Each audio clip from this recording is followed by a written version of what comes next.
Guys, this is a big news. Bulldozer action in Maharashtra after India vs Pakistan match. Muslim scrapper from Maharashtra's Malvan was cheering for Pakistan and abusing India yesterday. He raised Pakistan's Zindabad slogan after Rohit Sharma's dismissal.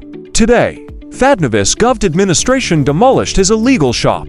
Do you think it's fair to demolish a house over this? What if the person is mentally unstable? Share your thoughts in the comments.